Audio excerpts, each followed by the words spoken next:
Él resumió en su vida como pocos los atributos de esas grandes figuras del siglo XIX que, como Fernández de Lizardi, Guillermo Prieto, Altamirano, Ignacio Ramírez, combinaron la política, el periodismo y la vida intelectual. Se trata de don Enrique Ramírez y Ramírez. Él en el siglo XX fue, como digo, uno de los pocos que lograron sintetizar de manera genial y luminosa esas tres grandes actividades tan complejas, pero al mismo tiempo tan nobles y tan importantes para la vida de un país como lo es México. Hoy vamos a dedicar el programa a hablar sobre Enrique Ramírez y Ramírez, a evocarlo, con motivo de la edición de un fantástico trabajo, Remembranza e Iconografía, de Enrique Ramírez y Ramírez, editado por Tinta Editorial. Vamos a hablar hoy sobre ello. Quédese con nosotros, esto es Plaza de Armas.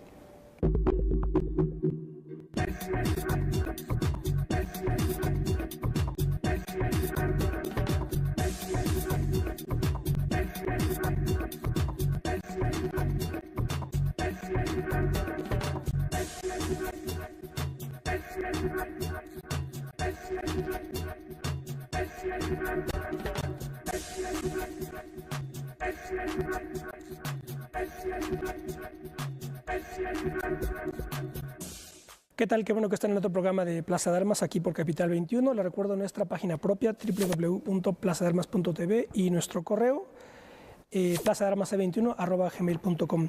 Bueno, tengo el gusto de saludar a nuestros invitados de hoy, doña Socorro Díaz, Carmen Galindo y Enrique Ramírez Cisneros. Ellos participan en este trabajo de remembranza e iconografía.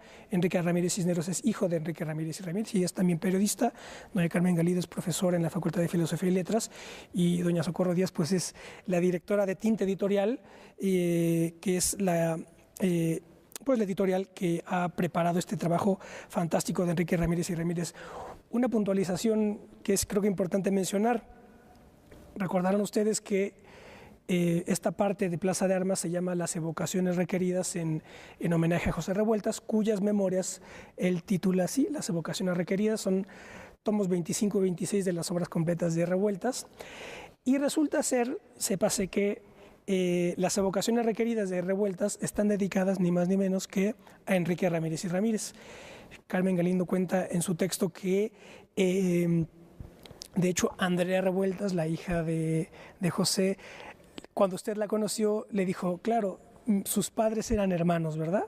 Sí, y no nada más eso, sino que en las memorias de Revueltas dice, se llaman las evocaciones requeridas porque me las requirió Enrique Ramírez y Ramírez. Eso es. O sea, ese es el título de las memorias de Revueltas porque se lo requirió don Enrique para que las publicara en el día.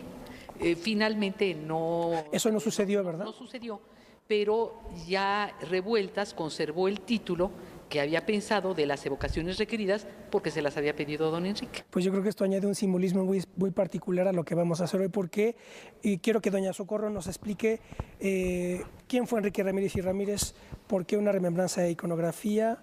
Cuéntenos un poco de ello. ¿Por qué esta obra? En realidad nos pusimos de acuerdo, un grupo de familiares, amigos, colaboradores de don Enrique Ramírez y Ramírez, para editar un libro que fuera una remembranza, que fuera también una celebración de la vida de un hombre que creyó en la permanencia de las ideas y en el valor de las ideas. Y que con un perfil renacentista, y en eso coincidimos varios de los autores de los ensayos que contiene este libro, con un perfil renacentista, creo que mantuvo como característica fundamental su apego a ser político con ideas y principios, periodista con compromiso social y político. Fue además un orador brillante, un pensador marxista consecuente a lo largo de su vida, en sus épocas tempranas, casi niñas, porque fue un genio joven. A los 15 años, antes de cumplir 15 años, estaba dentro del movimiento vasconcelista, fue un activista, fue un admirador de lo que él siempre llamó el primer Vasconcelos. Y su activismo, bueno, se fue convirtiendo en periodista profesional, se fue convirtiendo en un político experimentado, sagaz, capaz de desarrollar su vocación política dentro de la realidad del sistema político mexicano del siglo XX. Fue un notable maestro, conferencista, poeta, legislador, y por todas estas características de perfil renacentista, o sea, en él se reúnen este carácter de vocación múltiple, y en toda la multiplicidad de su vocación es además un hombre particularmente brillante, ¿no? Que dejó la huella de sus ideas, de su pensamiento, de lo que escribió. Nosotros quisimos recordarlo el año pasado, al finalizar el año pasado, en el 2010, en el 2010, porque se cumplieron dos aniversarios. El aniversario número 30 de su desaparición física, de su muerte. Y también porque quisimos recordarlo en el marco de las recordaciones, de la conmemoración del inicio de la Revolución Mexicana, porque pienso, y en esto coincido plenamente con uno de los ensayistas que escriben en este libro, que es José Rogelio Álvarez, que Ramírez y Ramírez, como otros mexicanos distinguidos, fueron un fruto brillante de ese gran movimiento revolucionario, ese gran movimiento de transformación social y política en México que denominamos Revolución Mexicana.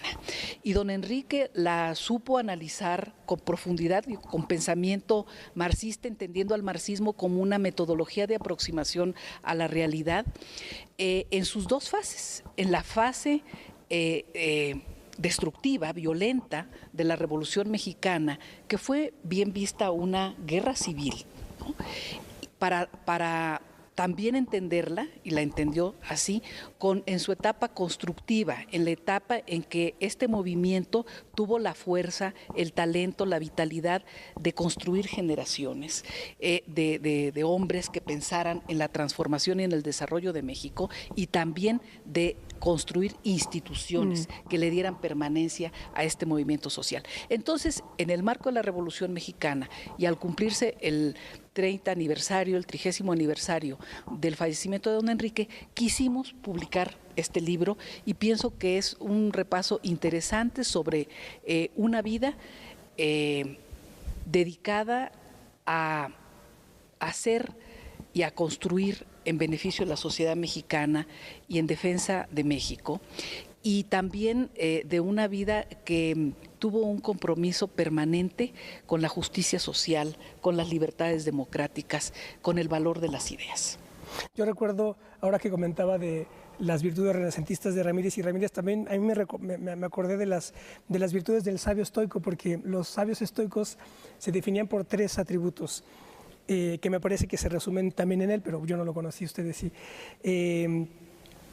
Imperturbabilidad del alma, intereses universales y ausencia total de vanidad. Fue un hombre... ¿Fue estoico también entonces? Sí, fue un hombre humilde, ¿no?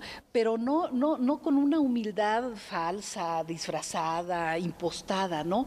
En realidad un hombre extraordinariamente brillante, pero tenía muchas dotes de maestro de la vida, ¿sí? De maestro de la actitud ética en la vida, y una enorme suavidad para plantear su pensamiento, sus puntos de vista en general.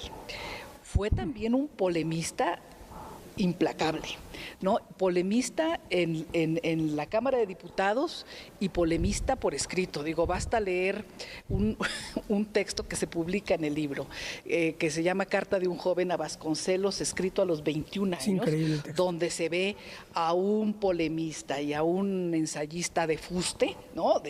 Con una fuerza y con un vigor extraordinario que mantuvo hasta los últimos días de su vida. A los 21 años cita ahí a Engels, a Marx, a Donoso Cortés, a Alberti, etcétera.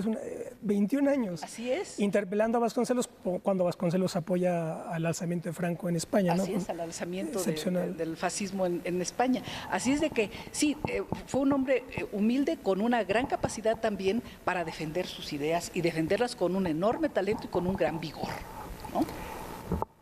Doña Carmen, ¿algún comentario inicial? Sí. Bueno, mi contribución en este libro es hablar sobre la polémica de Enrique Ramírez y Ramírez y José Revueltas. Precisamente. Por lo general, la crítica literaria, bueno, el texto de don Enrique es tan importante que en la edición que hace la UNESCO de los días terrenales, ahí aparece en el dossier, o sea, en los documentos, aparece la crítica de don Enrique. Pero en general la crítica literaria ha resuelto el problema de una manera muy sencilla, diciendo, bueno, es que Enrique Ramírez y Ramírez nada más veía marxismo y Revueltas era representante de un pensamiento libertario, etcétera, ¿no? Yo creo que no, es decir, que habría que poner mayor precisión en el asunto. En ese momento, don Enrique señala que está contaminada la obra de Revueltas, concretamente Los días terrenales, de existencialismo. Hoy en día, la crítica literaria da por sentado que Revueltas tiene características existencialistas, ¿no?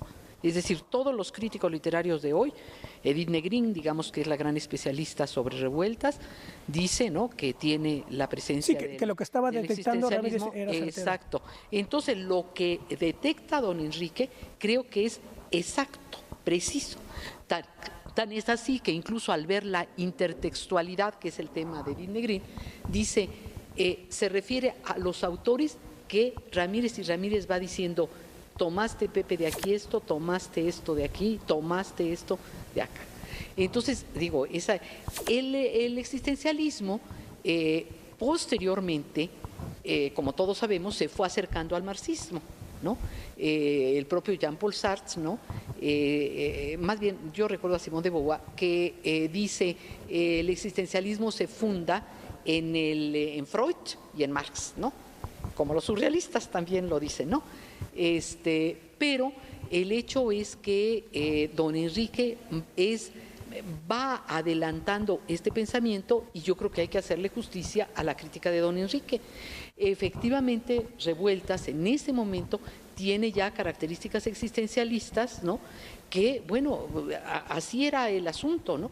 Y incluso Revueltas en algún momento se molesta por esta acusación de existencialista y no es sino hasta que se publican las obras completas de Revueltas en el editorial, en empresas editoriales, cuando se publica la obra completa literaria de José Revueltas. La de 2 tomos, ¿no? La de 2 tomos, exacto, que prologa José Agustín.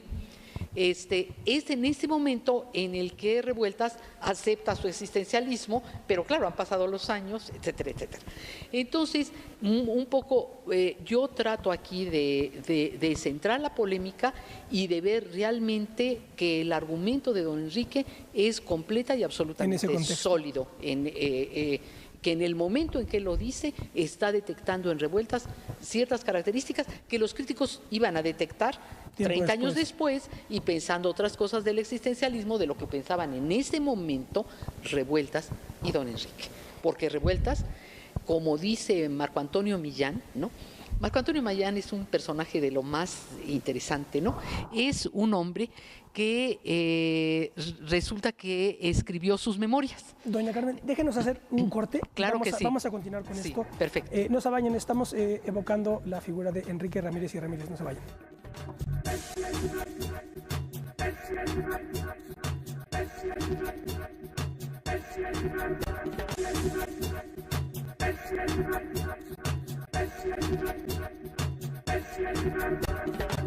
Bueno, ya estamos de vuelta. Esto es Plaza de Armas.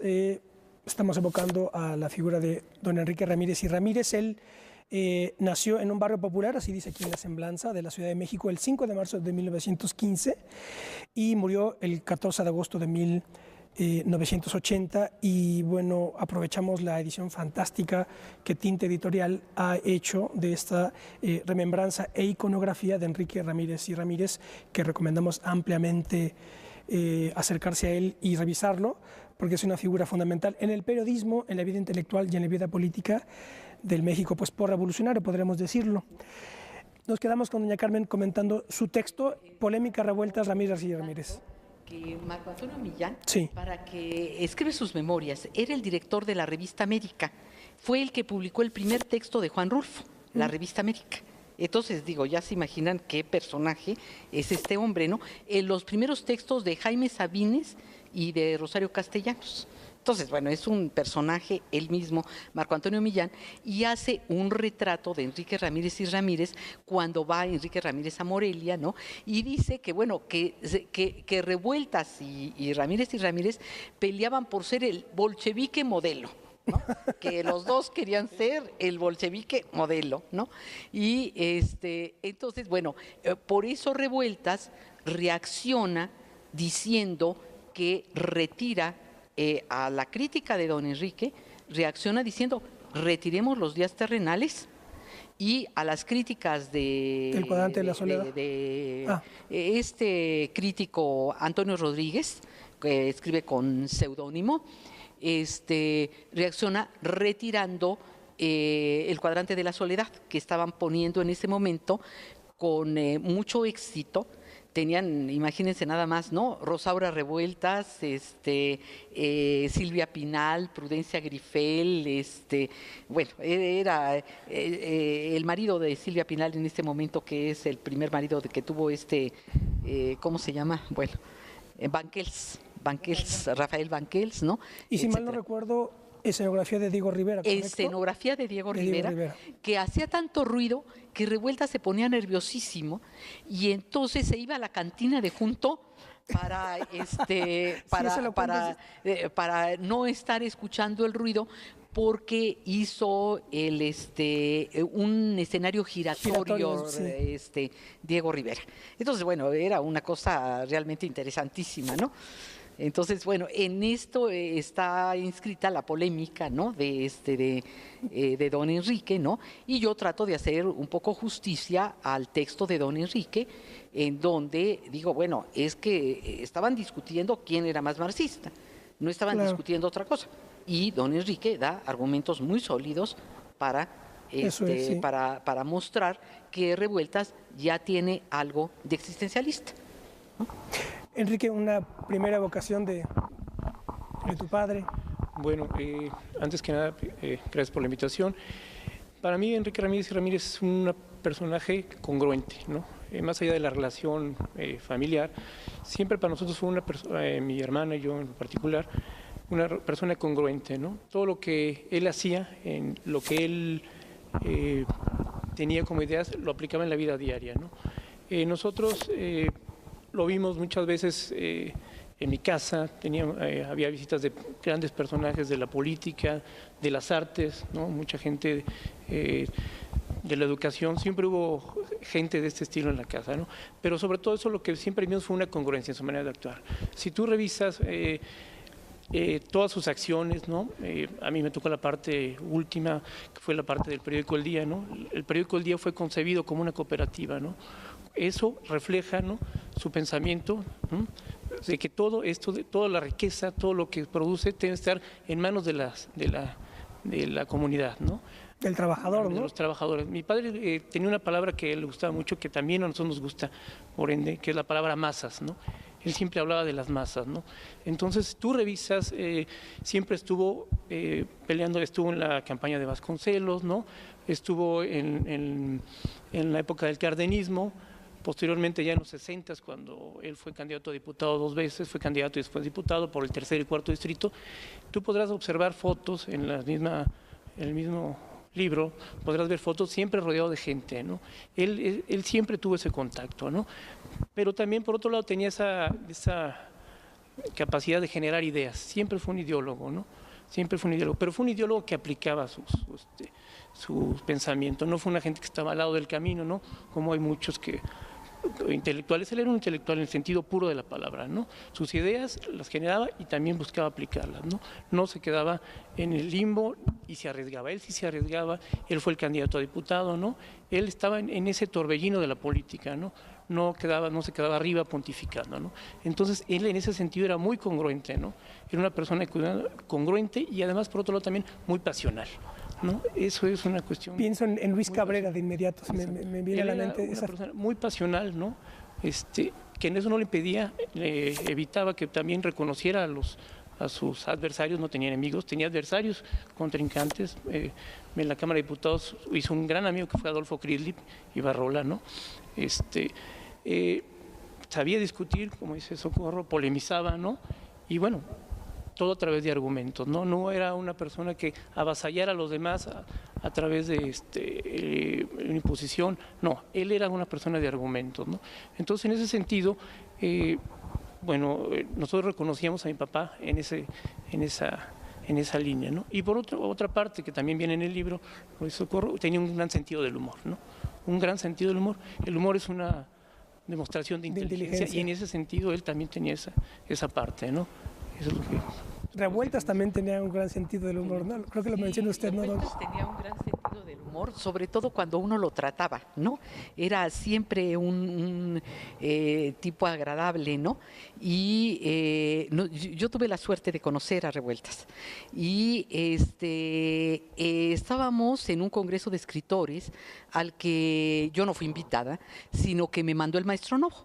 Invitaron al maestro Novo y me dijo, ¿vas a ir tú en mi lugar? Le dije, maestro, no creo que les parezca a las personas que lo invitaron que yo vaya en su lugar. Me dijo, no, y aparte me contrataron para hacer una reseña del congreso, la vas a escribir tú para tal revista. Perfecto, entonces hice las 2 encomiendas del maestro Novo y llegando allá, lo primero que me encuentro, estábamos el último día del congreso, sentadas mi hermana y yo desayunando, y estaban en nuestra mesa de pie Mauricio Magdaleno y Juan Rulfo, y en nuestra mesa Revueltas. Yo pensé que así iba a ser la vida de ahí en adelante, nunca se repitió eso a esos niveles, ¿no? Ajá. Digo, realmente fue su momento de gloria. Las más grandes personalidades, claro, ¿no? Que realmente me ha tocado, yo pienso que Rulfo es el más grande escritor mexicano del siglo XX y Revueltas también, el más grande escritor también del siglo XX, son los 2 más grandes escritores del siglo XX mexicano, y estaban ahí con nosotros, con Mauricio Magdaleno, que es muy buen escritor también, ¿no? Es un escritor muy interesante de la Revolución Mexicana, ¿no? Crítico de la Revolución Mexicana, ¿no? Que tiene menos reconocimiento, pienso yo, que Martín Luis Guzmán. Y aunque, Martín Luis Guzmán tiene obras excelentes, ¿no? Como La sombra del caudillo, etcétera. A mí me gusta mucho El águila y la serpiente de Martín Luis Guzmán.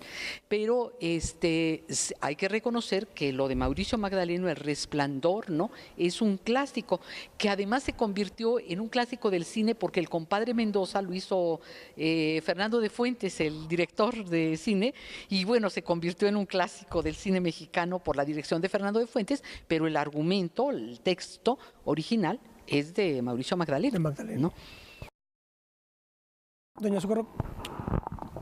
Bien, yo quiero hacer un comentario a propósito de lo que se ha planteado respecto de Revueltas de don Enrique. Yo le digo don Enrique, y lo voy a decir con toda franqueza, porque yo lo conocí, yo fui su colaboradora, ¿no? Él fue mi jefe, fue mi maestro y fue mi amigo bondadoso, lo digo con toda franqueza. Yo lo conocí siendo muy joven, y él era un hombre de poder, ¿no?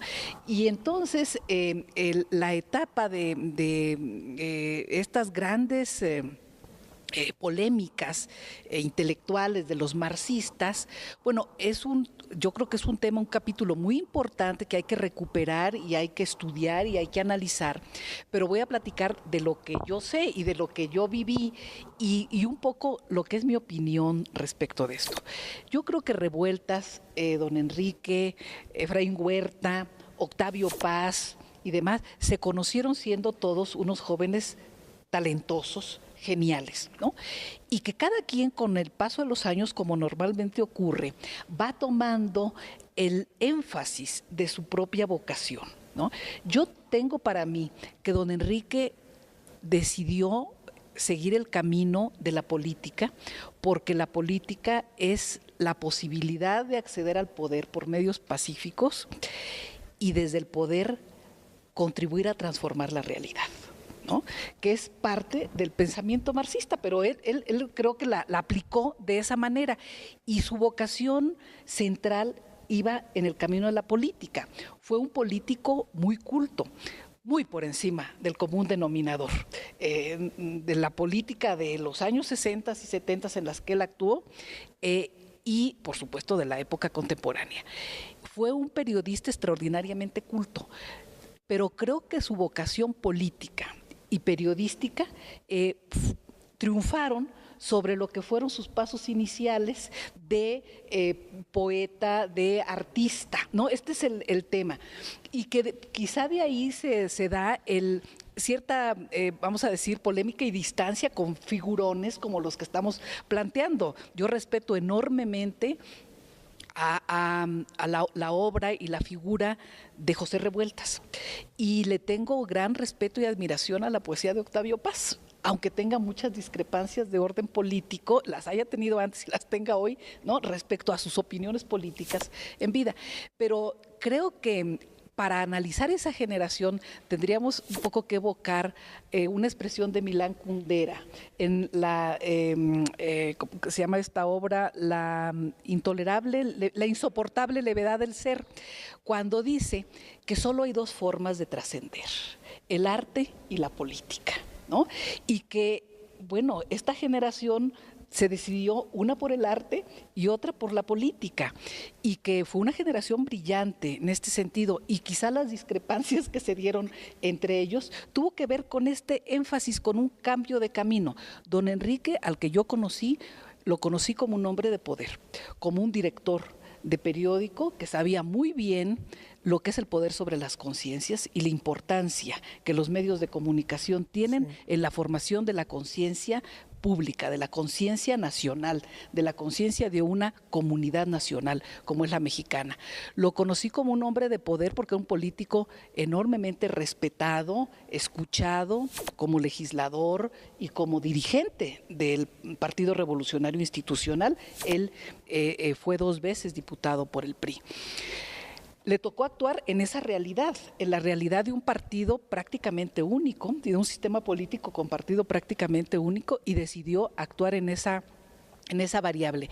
Entonces, pienso que hubo una enorme congruencia, como dice Enrique, en su vida, porque pudieron cambiar las circunstancias en las que actuó. Lo que no cambió nunca fueron sus ideas, fueron sus principios, fueron su estrella polar, ¿no?, su compromiso con el pueblo de México, su voluntad patriótica en defensa de la soberanía de la nación, en defensa de los grandes pasos, por ejemplo, la política cardenista que nacionalizó el petróleo, ¿no? La política cardenista que le rompió la columna vertebral al latifundismo en México, la política que él propugnó siempre fue por una política de apoyo en materia educativa, en materia de justicia social para las grandes mayorías, para las grandes masas populares en México. Entonces, bueno, fue un hombre en ese sentido congruente. Y en otra ronda, si hay tiempo, yo sí me quiero referir al tema del sentido del humor, que es una muestra de inteligencia, pero yo digo que el sentido del humor, el más inteligente y el mejor humor, es el que siempre se hace a costa de uno mismo, sí, claro. Porque para tener derecho a reírse de los demás, tiene uno que empezar a reír por reírse de sí mismo. Y don Enrique tenía un gran sentido del humor. Voy a platicar algo. Un día le llegó un libro de Vittorio Vidali, uno de Vittorio Vidali en Italia, Carlos Contreras en la Guerra Civil Española. Y ya Vidali era senador por el Partido Comunista Italiano entonces, y era un libro sobre Tina Modotti, que me acuerdo muy bien el título, se llamaba Tina Modotti, garibaldina artista. Y entonces entré al despacho de don Enrique y me dice, mire lo que me acaba de llegar de Vittorio Vidali. Aquí se reproduce el discurso que dije ante la tumba de Tina Modotti, porque ella murió en 1942, y don Enrique debe haber sido dirigente o del Partido Popular o del Partido Comunista, la verdad no sé, pero era marxista, comunista. Dice, mire usted el párrafo que dice, viene una serie de expresiones pues típicamente comunistas. Dice, me pregunto, ¿cómo pude ser tan extremista? Y le contesto, don Enrique, ¿extremista o radical? No, Socorro, extremista, radical me volví luego, o sea, me he ido a la raíz, pero extremista era entonces, mire usted todas las cosas que dije, era muy su estilo, y además era un hombre con enorme gusto por la vida, un hombre con una enorme vitalidad y gusto por disfrutar las cosas buenas de la vida también. De hecho, él nace en el 15, Revueltas en el 14, igual que Paz. Paz y Revueltas son del 14, son de la misma gente. Efraín Huerta también. Doña Socorro, usted menciona un libro importante, Las tesis de López Mateos sobre el Camino de México y las elecciones de 1964, que son los artículos que El Día compendia de su autoría, de Ramírez y Ramírez. Sí, él escribió esos 21 editoriales sobre el Camino de México y le puso, yo pienso que por coyuntura política, además le agregó las tesis de López Mateos. Bien leído, el libro en realidad son las tesis de Ramírez y Ramírez sobre el Camino de México y es un libro extraordinariamente actual por visionario. O sea, ahí vienen reunidos ensayos donde se toca, simplemente les comento a nuestro auditorio algunos temas.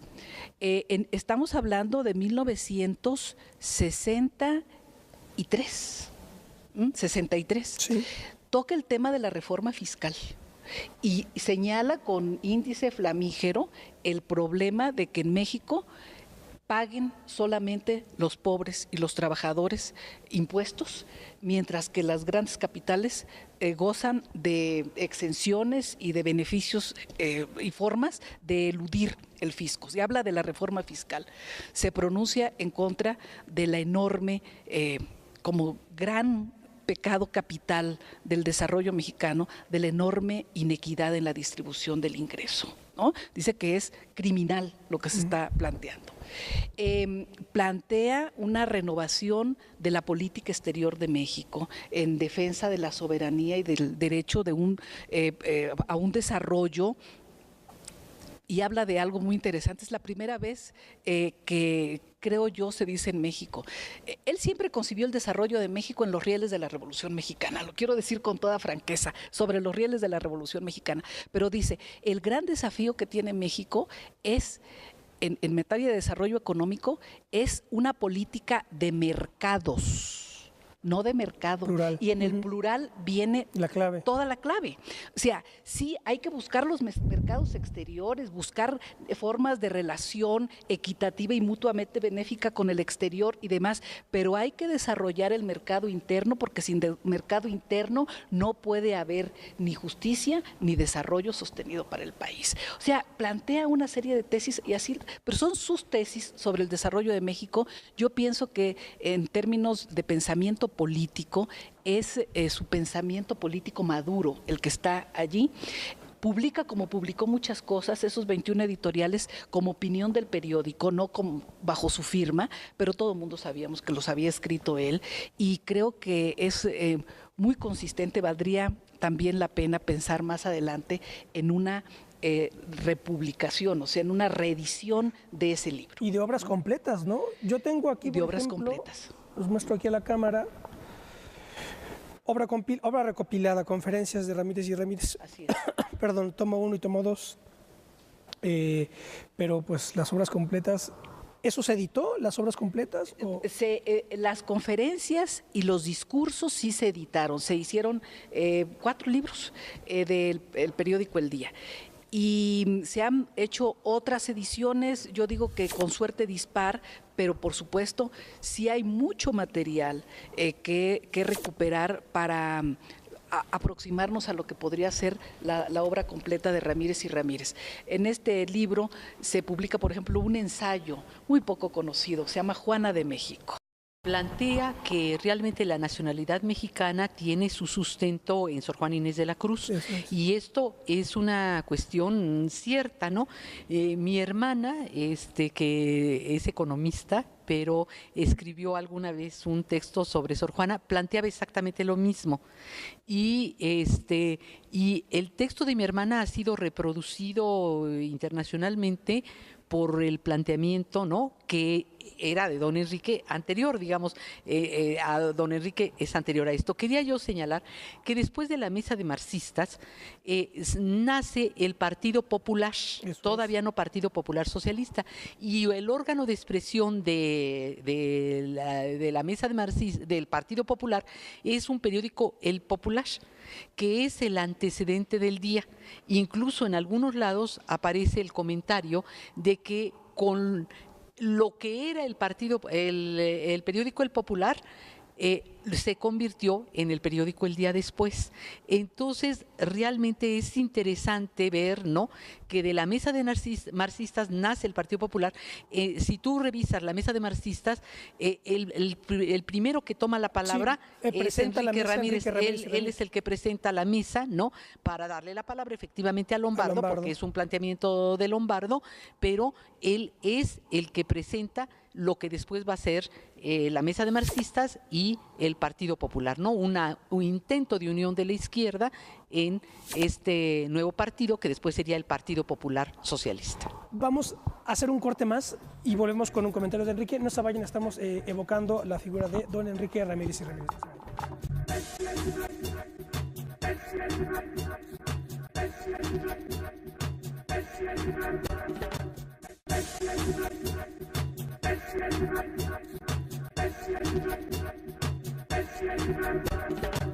Bueno, ya estamos de vuelta, estamos conversando con doña Socorro Díaz, doña Carmen Galindo y Enrique Ramírez Cisneros sobre Enrique Ramírez y Ramírez. Les recuerdo antes nuestro correo electrónico plazadearmas21@gmail.com, nuestra página propia www.plazadearmas.tv. Y bueno, tenemos aquí, estamos comentando también la fantástica edición de Tinta Editorial dirigida por doña Socorro Díaz, que hace de Enrique Ramírez y Ramírez, remembranza e iconografía. Voy a leer rápidamente, si me lo permiten, nada más para persuadir al auditorio de comprarlo de inmediato. Las participaciones de los textos, todos ellos son espléndidos. Hay una, y esto habla del índice de la figura de Ramírez y Ramírez, todos ellos están llenos de una gran pasión hacia él, de un gran cariño, de una gran amistad, de una gran admiración política e intelectual. Rápidamente lo cito para que se tenga noticia de los textos que componen el libro. Hombre de la Revolución Mexicana, de José Rogelio Álvarez. Razón moral, pasión política, de Rodolfo Echeverría Ruiz. Patriota, reformador, periodista, de Socorro Díaz. El parlamentario cercano al pueblo, de don Gonzalo Martínez Corbalá. Juana de México, que es un texto de Ramírez y Ramírez.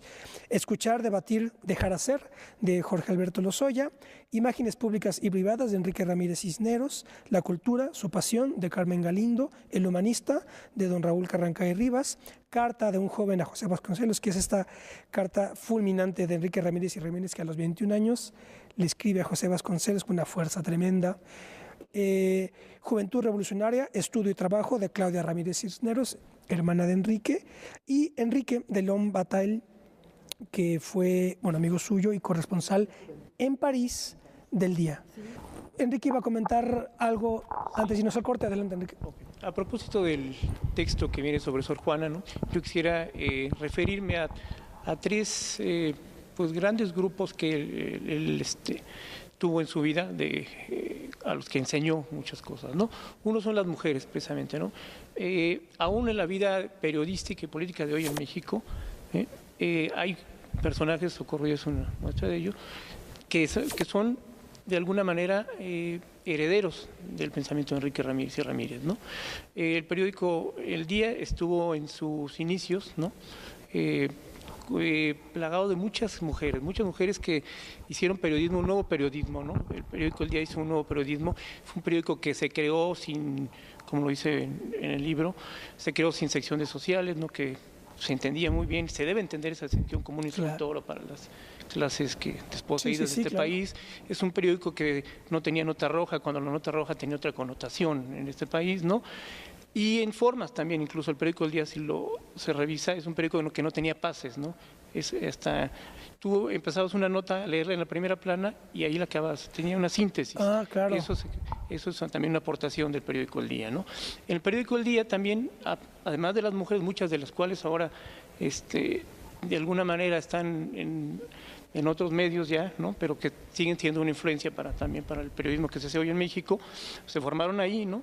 También se formaron en el periódico El Día muchos fotógrafos, también es una aportación del periódico El Día. La fotografía del periódico El Día es una fotografía de carácter social, ¿no? Que también hoy vemos muy reflejada en los periódicos actualmente, ¿no? El periódico El Día también, por otra parte, y eso es muy importante, dio cabida a los jóvenes, muchos jóvenes, ¿no? Muchos jóvenes que hoy son reporteros, jefes de redacción, incluso directores en otros periódicos, y que también dio cabida a políticos. Mucha gente de la izquierda de ahora, de la gente que está cerca del poder, también se creó en el periódico El Día, ¿no? Se creó y se crió en el periódico El Día. Eso es lo que me iba a referir también a este tercer grupo, son los exiliados. En los 70 vinieron a México muchos políticos, rectores de universidades, Rodolfo Pigrós, ¿no? Daniel Bachmann, gente del Cono Sur, vinieron y aquí encontraron cabida. Son gente que entró al periódico El Día, que se expresó en el periódico El Día, que luego fue a las universidades también, ¿no?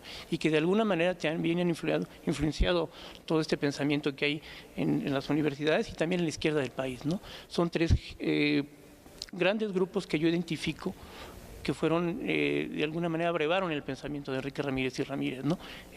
Y por otra parte, el mismo periódico El Día, ¿no? Es un periódico que también, reflejando lo que decía Socorro, ¿no? Está concebido como un instrumento, ¿no? Para acceder al poder, ¿no? También como parte de la teoría marxista, ¿no? El periódico entendido también como un instrumento de enseñanza, ¿no? Y si tú observas, vas a la hemeroteca, revisas el periódico El Día tenía secciones que no tenía ningún otro periódico, ¿no? Tenía un suplemento sobre el agro, tenía un suplemento sobre cultura, ¿no? Semanal, además de la página diaria cultural que dirigía Socorro. Posteriormente, ya en la época de Socorro Díaz, incluso se hizo un suplemento del Día de los Jóvenes, ¿no? También, pero todo dentro de esa línea, ¿no? De incluir a todo mundo, ¿no? Eso es lo que se hacía en el periódico El Día y eso era un reflejo, vuelvo a eso, a la congruencia de Enrique Ramírez y Ramírez, ¿no? Todo ese pensamiento, ¿no? Plasmado en un periódico, ¿no? Es un periódico que estaba alejado de lo que eran los periódicos normales de esa época, de los 60. ¿Qué eran cuáles? Eran Excelsior, eran el Heraldo, ¿no? El Heraldo, y era el Heraldo, eran los Novedades, todo ese tipo de periódicos más concebidos como un negocio, no como un instrumento político, ¿no? Y en ese sentido estaba concebido el periódico El Día, ¿no? Y en ese sentido fue el parteaguas, digamos, el que va a ir haciendo todo brecha eso, en esa línea, ¿no? Le da voz a los jóvenes en el 68 también, ¿no? Todo eso hay que rescatarlo, porque hay mucha gente que piensa que el periódico El Día, en los 60, en el movimiento del 68, era un periódico que estaba apegado al gobierno. No hay nada, hay que revisar las primeras planas, hay que revisar los editoriales para darse cuenta de que era un periódico solidario con esas cosas. Dirigentes del 68 como el Pino Martínez de la Roca y Raúl Álvarez Garín, ¿no? E incluso la mamá de Raúl, me han dicho esto, ¿no? De cómo estaba el periódico cercano al movimiento estudiantil. Sí. En ese sentido el periódico pues, fue un foro para todas las gentes de izquierda, sobre todo, ¿no? Que tuvieran algo que decir, ¿no? Y con todo eso también tuvo sus diferencias con el gobierno en un momento dado, que lo expreso yo en el texto. Ha de haber sido una cuestión brutal saber balancear lo que es la necesidad de un periódico por sobrevivir económicamente sin traicionar principios, ¿no? Claro. Socorro Díaz nos puede dar fe de eso, ¿no?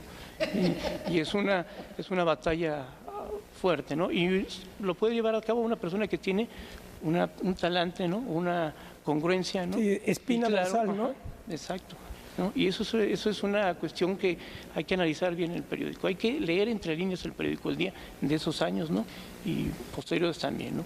Una pregunta, ¿Ramírez y Ramírez fue autodidacta? ¿Cuál fue su educación, su formación? Fue básicamente autodidacta. Mi abuelo era una persona, fue un obrero, un zapatero, sí, pero una persona también autodidacta, ilustrada, ¿no? Claro, porque don Enrique habla de la biblioteca que tenía ya su papá. Sí, más allá de la anécdota, ¿no? Sí, de las bibliotecas, yo creo que la biblioteca representa el cúmulo de conocimientos que ha abrevado una persona. No es sí, es la cifra, no es una escenografía, ¿no? La biblioteca de Fronito, no, es todo el conocimiento que ha hablado y la manera en que ha podido plasmar ese tipo de conocimiento que ha adquirido, ¿no? Eso es, sí es una biblioteca que, bueno, mi padre leía en francés, ¿no? Teníamos él tenía sed de conocimiento por todos lados. Una anécdota que cuento hoy, en la época en que él tenía penurias económicas, empeñaba sus bibliotecas. Sí. Él iba y empeñaba sus bibliotecas. Y alguna vez, años después, él tenía la costumbre de ir los domingos a los libros de Viejo de la Lagunilla. Y un día, estando ahí, encontró un libro que era de él. Claro, sí. Venía con tenía su firma. Tú eres el que cuenta, no me acuerdo quién es el que comenta que tenía Enrique la biblioteca de marxismo de las más importantes, si no es que la más importante de... Sí, yo lo digo. Sí, porque tenía lo que llamaban en la familia el cuarto rojo, claro, que era donde estaba toda la literatura marxista. Y don Enrique nos llevaba a mi hermana Magdalena y a mí, que fue otra de las personas que estuvo, es decir, de estas mujeres, ¿no?, que estuvieron con don Enrique, ¿no?, abriéndole a la mujer el periodismo, lo cual no era común. Es decir, en ese momento la mujer no era, yo trabajaba en Novedades y escribía en la página de Sociales, escribía de Cultura, pero en la página de Sociales. Y mi hermana y Socorro escribían en la página editorial del periódico, escribían sobre política. Dos mujeres escribiendo sobre política. Y como eso, ¿no?, el caso de Adelina Cendejas, el caso de la China Mendoza, etcétera, ¿no? Y los exiliados, mencionó Puigros, ¿no?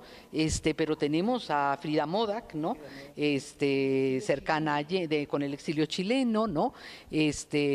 A Rubén Montedónico con el exilio uruguayo, y Puigros, que era verdaderamente, pues había sido rector de la Universidad de Argentina, ¿verdad?, cuando vino a México, y era persona, digamos, indispensable en el periódico. Era uno de los puntales del periódico, don Rodolfo Puigros.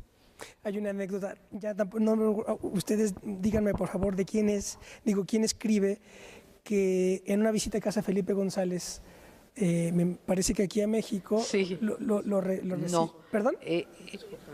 ¿Qué cosa es lo de que...? Que lo recibe y están hablando, entonces pues don Enrique en plan, ¿no? Pecús, estalinista, y Felipe González con su... exacto, yo lo cuento, a mí me lo contó Raúl Moreno Gonche. Cuéntela, me contó, que dice, pues llegamos con Felipe González, que es un socialista light, como ustedes saben, ¿no? Eso es. Y entonces se puso a discutir con don Enrique y entonces empezó fundamentalmente a defender el trotskismo y a atacar a Stalin, ¿no?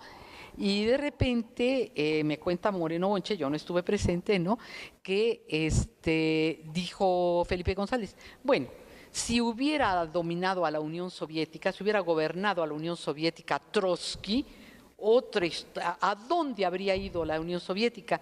Y don Enrique pegó en la mesa y dijo, al fracaso, porque Stalin es el constructor de la Unión Soviética. Claro, no hubiera existido. Claro. No hubiera existido la Unión Soviética, es fantástico. Pero cuenta que además estaba como aguantándose todo lo que le decía, como que él condescendía, porque además hasta que dijo, bueno, estaba en papel de presidente de ideología del PRI. Eso es. Me imagino que Felipe González, de repente, que el presidente de ideología del PRI le saliera con un grito estalinista, debe de haber quedado sorprendido, ¿no? Claro, sí, muy buena. ¿Dónde está la biblioteca de Ramírez y Ramírez, por cierto? Está en casa de mi madre. Ajá. Ahí está. Ah, pues muy bien. Qué bueno que la hayan mantenido, sí. Sí, se conserva, sí. Se claro. conserva en México.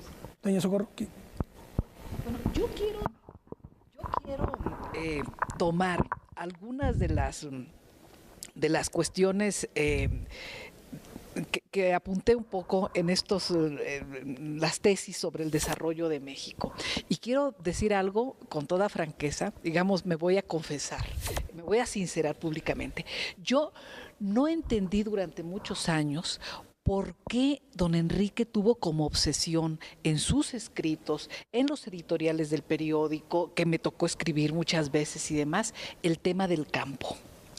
Y fíjense que han tenido que pasar los años, ¿no? Y yo tener mi propio proceso de maduración intelectual y política para entender afirmaciones tan rotundas como las que él señalaba. Decía, cuando se traiciona la reforma agraria, se está traicionando la raíz del desarrollo de México. Es hasta de manera reciente que escribí un ensayo de una conferencia en la universidad, en la UNAM, donde toco el tema del campo, siguiendo sus lineamientos y su análisis, como uno de los temas ocultos de la tremenda crisis que vive México. Y lo tomo a partir de un ensayo que se publicó en alguna revista especializada en cuestiones económicas y que se denomina, palabras más, palabras menos, los 10 rostros de la crisis civilizatoria del capitalismo global. Y haciendo un análisis de esos rostros, llego a la conclusión que la mayor parte de ellos tienen que ver con el campo, ¿no? Y lo menciono de manera muy, muy rápida. O sea, estamos en una crisis en México oculta, porque se menciona muy poco el tema del campo en México, y no nos damos cuenta que en el campo está la raíz de la crisis alimentaria, de la crisis de subsistencia, de la crisis energética, del deterioro ambiental, de esto que se llama más comúnmente calentamiento global, de la emigración forzada, de mexicanos hacia Estados Unidos y Canadá y hacia otros países del mundo, y del campo a las ciudades, de despolitización y control político, que es una gran rémora para el desarrollo democrático de México, y de la ruptura cultural, que se ha transformado en un desgarramiento de nuestro tejido social. Y a partir de este desgarramiento de nuestro tejido social, vemos que se prohija la violencia, se nutre el negocio del narcotráfico, del contrabando de mercancías, del tráfico de personas y del clima de terror que priva en diversas regiones de México. Yo no puedo, en un programa dedicado a hacer la remembranza y a mantener viva la memoria y la obra de Enrique Ramírez y Ramírez, no mencionar este tema que fue en su pensamiento una obsesión, casi lo diría. Yo creo que muy incomprendida, si es incomprendida en esta época, muy incomprendida en aquella época, pero que está en la base como rostro oculto todavía de buena parte de la profunda crisis que vive nuestro país. Hay una cuestión que me interesa también rescatar, va a suscitar seguramente polémica inmediatamente, pero si identificamos a Ramírez y Ramírez, a Revueltas y a Paz, y vemos hoy como, por ejemplo, la línea de Paz o la herencia de Paz quiere ser rescatada, por ejemplo, por el grupo de Letras Libres. Ellos se declaran como tales, ¿no? Como herederos de Letras Libres.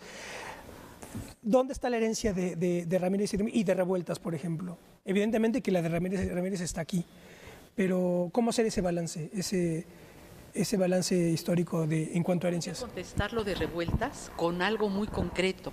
En la UNAM, en Filosofía y Letras, hay una tesis que se llama A la sombra de José Revueltas. Son escritores estudiados por la persona que hace la tesis, que considera que están a la sombra de José Revueltas, ¿no?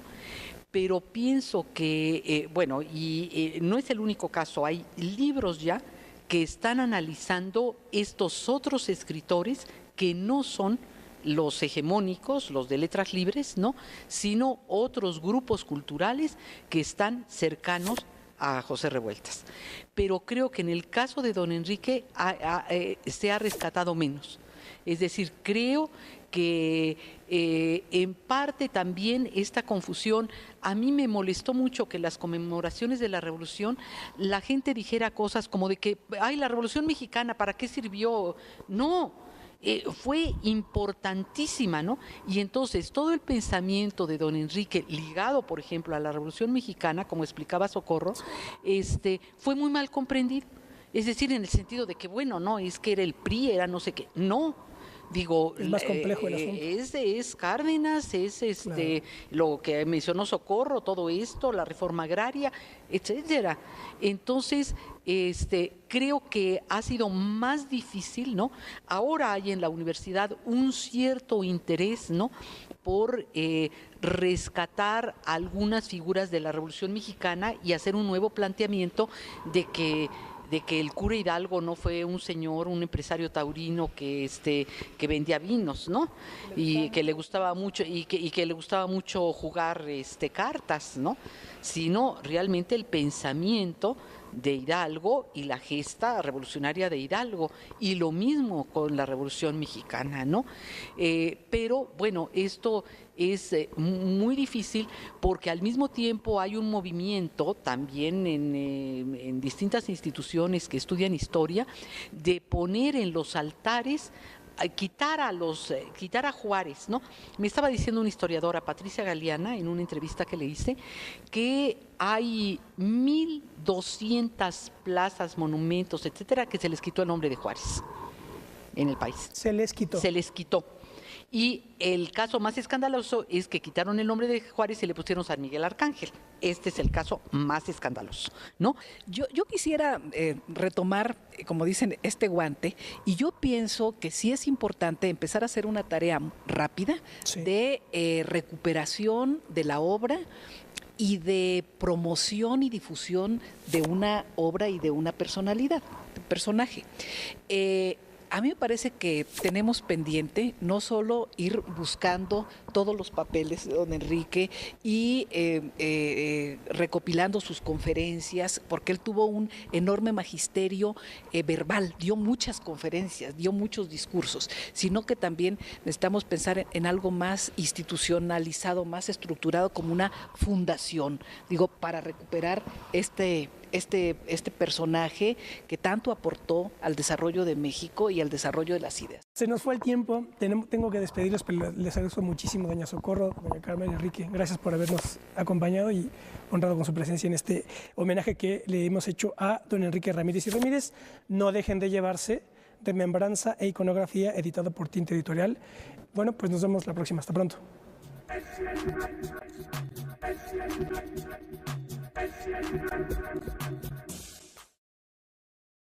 Digo, basta leer un texto que se publica en el libro, que se llama Carta de un joven a Vasconcelos, escrito a los 21 años, donde se ve a un polemista y a un ensayista de fuste, ¿no? Con una fuerza y con un vigor extraordinario que mantuvo hasta los últimos días de su vida. A los 21 años cita ahí a Engels, a Marx, a Donoso Cortés, a Alberti, etcétera. 21 años. Así es. Interpelando a Vasconcelos cuando Vasconcelos apoya al alzamiento de Franco en España, ¿no? Así es, al alzamiento del fascismo en España. Así es de que, sí, fue un hombre humilde con una gran capacidad también para defender sus ideas y defenderlas con un enorme talento y con un gran vigor, ¿no? Doña Carmen, ¿algún comentario inicial? Sí. Bueno, mi contribución en este libro es hablar sobre la polémica de Enrique Ramírez y Ramírez y José Revueltas. Precisamente. Por lo general, la crítica literaria, bueno, el texto de don Enrique es tan importante que en la edición que hace la UNESCO de los días terrenales, ahí aparece en el dossier, o sea, en los documentos, aparece la crítica de don Enrique. Pero en general la crítica literaria ha resuelto el problema de una manera muy sencilla, diciendo, bueno, es que Enrique Ramírez y Ramírez nada más veía marxismo y Revueltas era representante de un pensamiento libertario, etcétera, ¿no? Yo creo que no, es decir, que habría que poner mayor precisión en el asunto. En ese momento, don Enrique señala que está contaminada la obra de Revueltas, concretamente Los días terrenales, de existencialismo. Hoy en día, la crítica literaria da por sentado que Revueltas tiene características existencialistas, ¿no?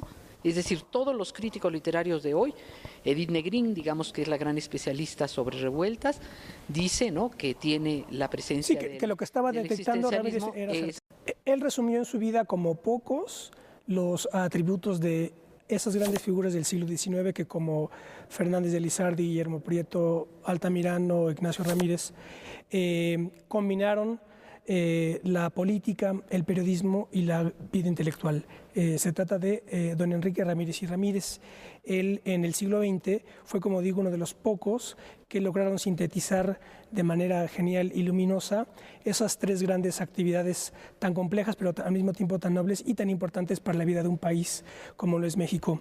Hoy vamos a dedicar el programa a hablar sobre Enrique Ramírez y Ramírez, a evocarlo, con motivo de la edición de un fantástico trabajo, Remembranza e iconografía, de Enrique Ramírez y Ramírez, editado por Tinta Editorial. Vamos a hablar hoy sobre ello. Quédese con nosotros, esto es Plaza de Armas.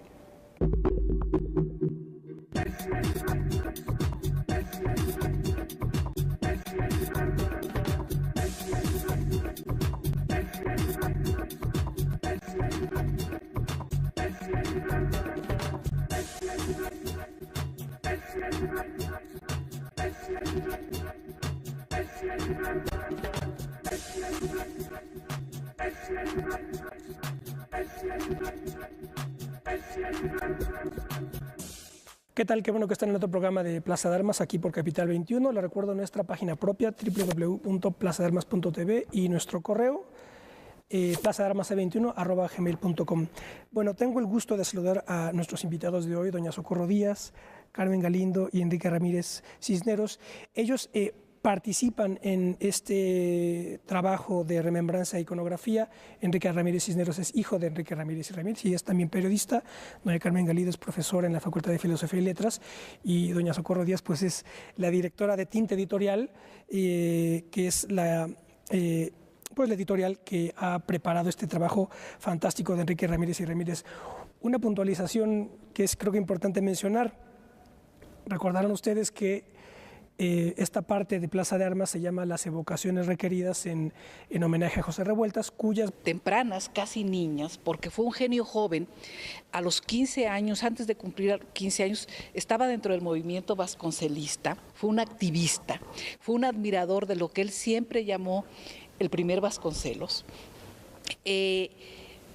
Y su activismo, bueno, se fue convirtiendo en periodista profesional, se fue convirtiendo en un político experimentado, sagaz, capaz de desarrollar su vocación política dentro de la realidad del sistema político mexicano del siglo XX. Fue un notable maestro, conferencista, poeta, legislador, y por todas estas características de perfil renacentista, o sea, en él se reúnen este carácter de vocación múltiple, y en toda la multiplicidad de su vocación es además un hombre particularmente brillante, ¿no? Que dejó la huella de sus ideas, de su pensamiento, de lo que escribió. Nosotros quisimos recordarlo el año pasado, al finalizar el año pasado, en el 2010, en el 2010, porque se cumplieron dos aniversarios. El aniversario número 30 de su desaparición física, de su muerte. Y también porque quisimos recordarlo en el marco de las recordaciones de la conmemoración del inicio de la Revolución Mexicana, porque pienso, y en esto coincido plenamente con uno de los ensayistas que escriben en este libro, que es José Rogelio Álvarez, que Ramírez y Ramírez, como otros mexicanos distinguidos, fueron un fruto brillante de ese gran movimiento revolucionario, ese gran movimiento de transformación social y política en México que denominamos Revolución Mexicana. Y don Enrique la supo analizar con profundidad y con pensamiento marxista, entendiendo al marxismo como una metodología de aproximación a la realidad en sus dos fases, en la fase destructiva. Memorias, el titula así, Las evocaciones requeridas, son tomos 25 y 26 de las obras completas de Revueltas, y resulta ser, sépase que las evocaciones requeridas de Revueltas están dedicadas ni más ni menos que a Enrique Ramírez y Ramírez. Carmen Galindo cuenta en su texto que de hecho Andrea Revueltas, la hija de José, cuando usted la conoció le dijo, claro, sus padres eran hermanos, ¿verdad? Sí, y no nada más eso, sino que en las memorias de Revueltas dice, se llaman las evocaciones requeridas porque me las requirió Enrique Ramírez y Ramírez. Eso es. O sea, ese es el título de las memorias de Revueltas porque se lo requirió don Enrique para que las publicara en el día. Finalmente no... Eso no sucedió, ¿verdad? No sucedió. Pero ya Revueltas conservó el título que había pensado de las evocaciones requeridas porque se las había pedido don Enrique. Pues yo creo que esto añade un simbolismo muy particular a lo que vamos a hacer hoy, porque quiero que doña Socorro nos explique quién fue Enrique Ramírez y Ramírez, por qué una remembranza de iconografía. Cuéntenos un poco de ello. ¿Por qué esta obra? En realidad nos pusimos de acuerdo, un grupo de familiares, amigos, colaboradores de don Enrique Ramírez y Ramírez, para editar un libro que fuera una remembranza, que fuera también una celebración de la vida de un hombre que creyó en la permanencia de las ideas y en el valor de las ideas. Y que con un perfil renacentista, y en eso coincidimos varios de los autores de los ensayos que contiene este libro, con un perfil renacentista, creo que mantuvo como característica fundamental su apego a ser político con ideas y principios, periodista con compromiso social y político. Fue además un orador brillante, un pensador marxista consecuente a lo largo de su vida. En sus épocas violenta de la Revolución Mexicana, que fue bien vista una guerra civil, ¿no? Para también entenderla, y la entendió así, en su etapa constructiva, en la etapa en que este movimiento tuvo la fuerza, el talento, la vitalidad de construir generaciones de hombres que pensaran en la transformación y en el desarrollo de México, y también de construir instituciones que le dieran permanencia a este movimiento social. Entonces, en el marco de la Revolución Mexicana y al cumplirse el 30 aniversario, el 30º aniversario del fallecimiento de don Enrique, quisimos publicar este libro, y pienso que es un repaso interesante sobre una vida dedicada a hacer y a construir en beneficio de la sociedad mexicana y en defensa de México, y también de una vida que tuvo un compromiso permanente con la justicia social, con las libertades democráticas, con el valor de las ideas. Yo recuerdo, ahora que comentaba de las virtudes renacentistas de Ramírez y Ramírez, también a mí me acordé de las virtudes del sabio estoico, porque los sabios estoicos se definían por 3 atributos. Que me parece que se resumen también en él, pero yo no lo conocí, ustedes sí. Imperturbabilidad del alma, intereses universales y ausencia total de vanidad. Fue un hombre... ¿Fue estoico también entonces? Sí, fue un hombre humilde, ¿no? Pero no con una humildad falsa, disfrazada, impostada, ¿no? En realidad un hombre extraordinariamente brillante, pero tenía muchas dotes de maestro, de la vida, ¿sí? De maestro de la actitud ética en la vida, y una enorme suavidad para plantear su pensamiento, sus puntos de vista en general. Fue también un polemista implacable, ¿no? Polemista en la Cámara de Diputados y polemista por escrito.